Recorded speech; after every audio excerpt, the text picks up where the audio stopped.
कठै मेरो सल्यान आफ्नो सल्यान भन्दा पनि कस्तो लाज लाग्छ। यहाँको बाटो यस्तो दर्दनाक अवस्था छ, तर यहाँका नेताहरूले कहिले पनि बाटोको विकास गरेनन्।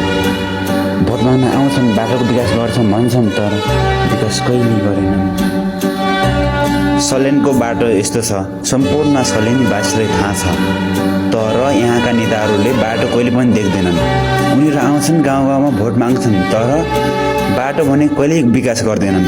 न त बाटो विकास गर्छन्, न त अरू गर्छन्, केही पनि विकास गर्दैनन्।